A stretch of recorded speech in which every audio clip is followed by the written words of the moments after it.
transport et de stationnement. Le funiculaire est gratuit pour les spectateurs sur présentation de leur billet et fonctionne après la projection. Le dernier départ de la ligne D à la station Saint-Just, Belfort, Cuire, Minime, Gorge-de-Loup, Saint-Pierre-de-Bèze, Quai-Jaïr, Gare de Bèze, Balmont.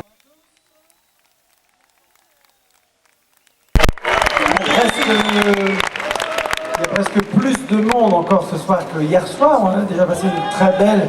C'est la première des 3 soirées qu'on fait en cinéma dans le cadre des Nuits de Fourvière avec le Conseil Général du Rhône, que je voudrais remercier pas du tout que parce que c'est eux qui donnent un peu l'argent pour tout ça, mais aussi parce que c'est eux qui rendent possible le fait que ce théâtre romain se change en salle de cinéma, est l'une des plus belles, l'un des plus beaux écrans, l'un des plus beaux décors que non seulement Lyon peut connaître, mais même je dois dire que je connais bien les salles de cinéma de plein air d'un peu partout en Europe, et ici c'est l'une des meilleures, avec l'une des meilleures projections. Donc je voulais remercier.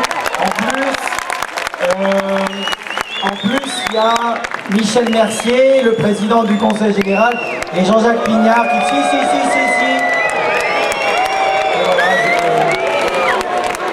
Alors, deuxième soirée consacrée à un auteur que j'aime comme auteur, comme cinéaste, aussi comme personne, comme ami.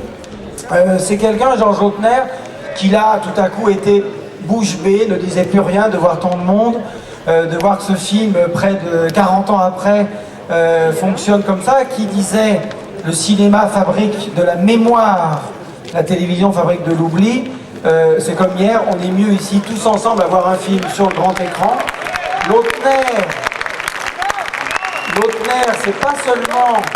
c'est pas seulement les barbouzes et les tontons flingueurs, c'est pour ça qu'on a voulu vous donner que, pas uniquement pour que vous en fassiez des avions, mais c'était bien d'en faire des avions, l'ensemble de sa filmographie. Et quand il était venu à l'Institut Lumière, Lautner disait, mais moi, parce qu'il y a toujours l'idée de séparer le cinéma commercial d'un supposé cinéma d'auteur. Pour moi, Lautner est un auteur, et lui disait, moi j'avais une grande admiration pour les cinéastes de la Nouvelle Vague, mais moi voilà le cinéma que je faisais, le cinéma où on faisait jouer les acteurs, où on se promenait aussi entre amis, parce que c'est un cinéma de copains, le cinéma de Lautner. D'ailleurs, il y a une surprise pour ce soir. Si vous regardez toute sa filmographie, il alterne le cinéma comique, mais aussi les adaptations, mais aussi les films beaucoup plus dramatiques. Ces 2 premiers films ont été produits d'ailleurs par la compagnie lyonnaise de cinéma, ici à Lyon. Donc il y a Daniel Charrier et par là.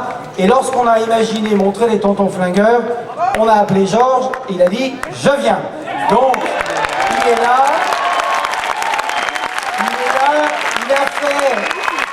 il a fait 40 films. Pour moi, les cinéastes sont des héros. Il ne s'est pas contenté de dire je viens, il a dit il y a cet acteur, celui qui joue le rôle de Pascal dans le film, vous vous souvenez? Il est là, Pascal. Valentini qui est là. Je voudrais que vous m'accompagniez pour leur faire le plus chaleureux des accueils. Valentini et Jean Lautner.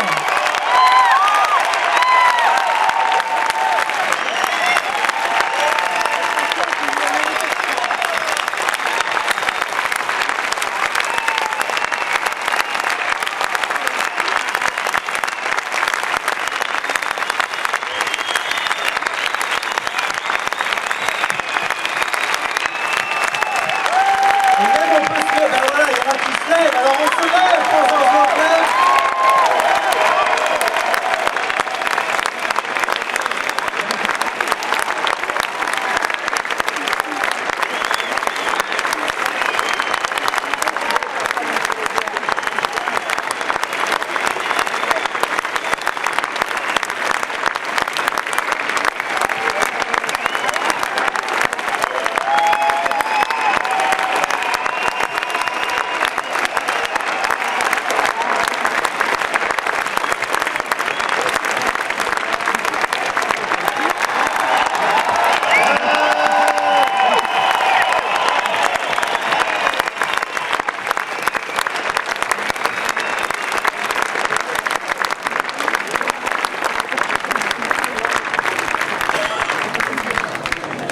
on n'a rien préparé du tout. Il m'a dit on dira 3 conneries. Non, Valentino est assez démonstratif.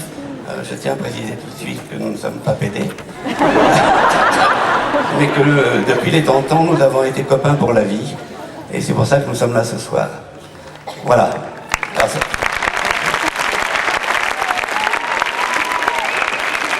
Alors, bon, que je sois bouleversé, ça se comprend. Mais je suis aussi bouleversé en pensant à toute l'équipe des tontons, aussi bien les acteurs que j'adorais, et les techniciens qui étaient... Les acteurs étaient plus vieux que moi. Les techniciens étaient plus jeunes que moi. J'avais 35 ans à l'époque. Et je voudrais que, aussi bien que pour les vivants et les morts, les établissements représentent quelque chose.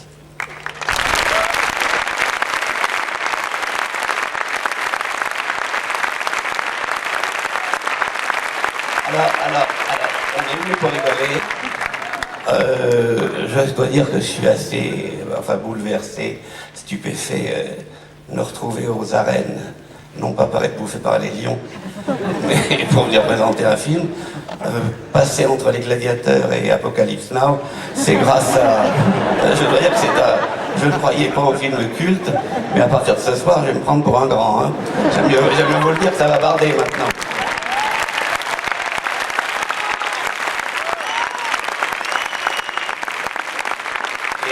Je dois dire que tout ça, je le dois à Thierry, parce que...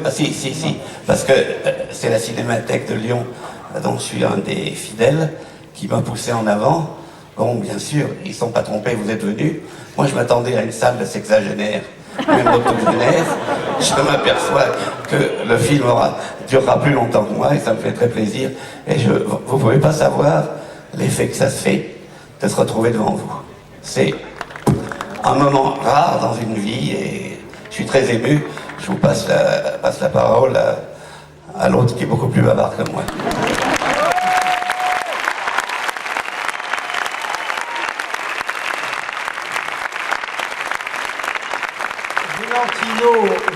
Valentini, qui depuis en effet tout à l'heure parle. C'est-à-dire sans désemparer, il parle de tout, il parle du cinéma italien, des années 60, des années 70. Tout à l'heure on a essayé de joindre Tonino Valeri, qui avait fait Mon nom et personne, qu'on avait montré d'ailleurs ici sur ce grand écran. Il est une mémoire, et la voir ici, et vous le verrez dans quelques minutes dans le film. Et Georges ne m'en voudra pas, puisque les applaudissements ont été aussi pour l'auteur de Tonton Flingueur, mais avoir Valentino Valentini ce soir, et ce qui représente de ces années franco-italiennes aussi, qui étaient les années 60, c'est à notre tour d'être extrêmement touchés de votre présence.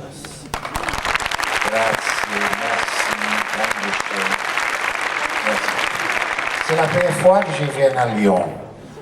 Mon français s'est apéjoré, c'est pire qu'avant. C'est bien, Georges, n'est-ce pas? Mais quand même, vous comprendrez quand même. J'étais à Rome, où moi j'habite, dans la plage.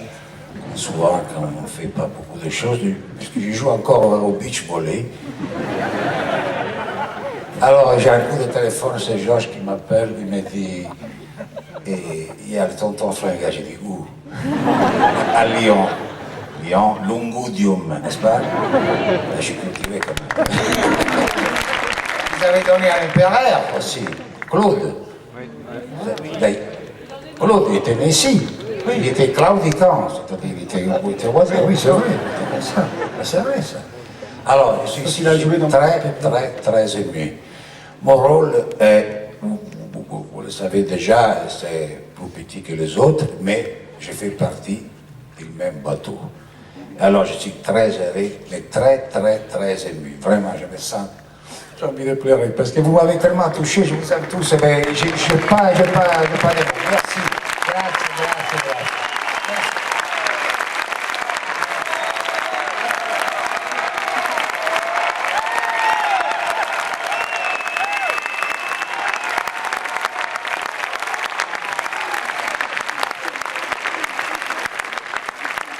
Une dernière chose un peu philosophique, parce que ça c'est vrai. Nous on est là, merci à vous, vous savez ça. Donc il y a un dicton indien qui dit, il regarde le soleil et il dit, grazie sole, io esisto parce que tu me fais vivre. Merci Soleil, moi j'existe, merci à toi. Mais, Soleil, tu existes aussi parce que moi je t'appelle Soleil. Donc c'est merci à vous parce qu'il y a le cinéma.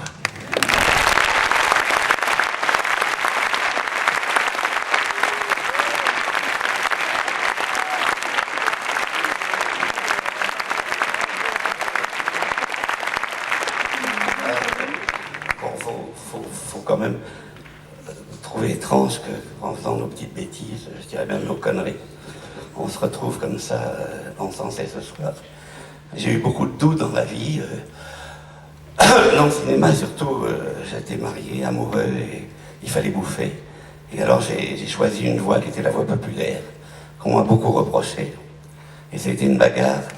Et sur mon scénario des Tontons Flingueurs, un jour j'ai trouvé une phrase en italien d'Avelantino qui disait « Si ton ennemi te le met dans le cul, surtout ne bouge pas. Il faut réjouir !»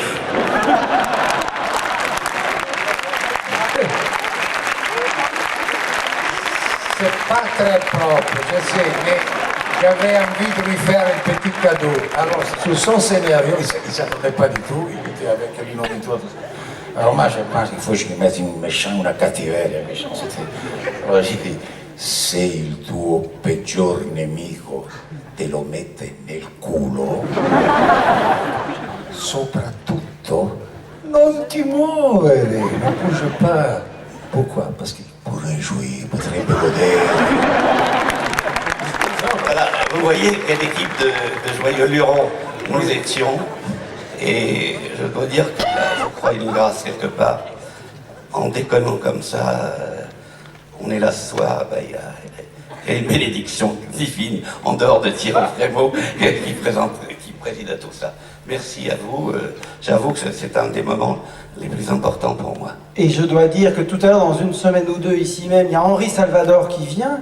Et une soirée comme ça, c'est pas du tout pour nous une soirée nostalgique. C'est que le cinéma est là, il est vivant. Henri Salvador peut chanter ses chansons, toujours il est là. Un cinéaste, ça dure, un comédien avec les films. C'est pour ça qu'il y a un nous... public de jeunes pour voir un film. Mais il n'y a pas que des jeunes, parce qu'ils vont finir par être un peu... Non, il y a aussi des jeunes.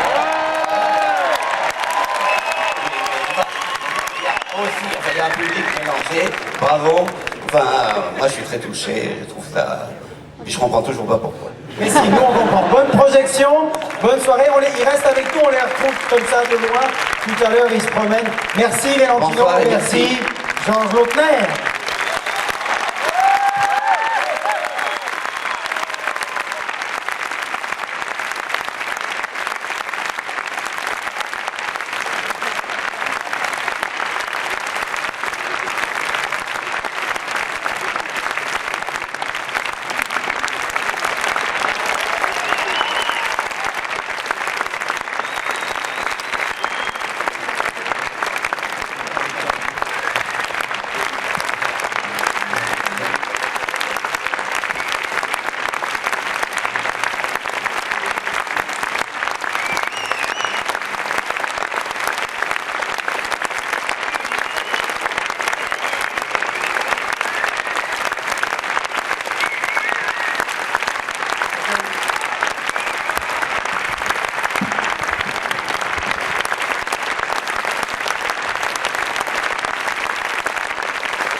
ça fait vous entendre applaudir, et vous ne pouvez pas savoir ce que ça a été de vous entendre rire.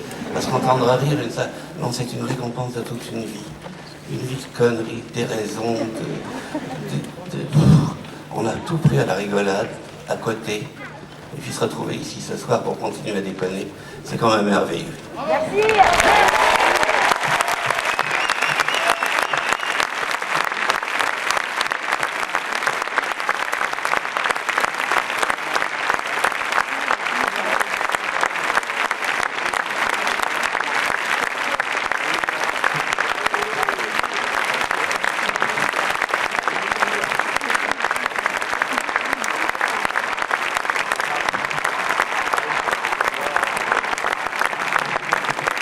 Merci à tous et à demain.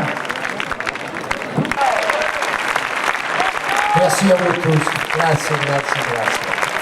Ciao. E a lei Lyon, poi figurati. Avete finito la scherma?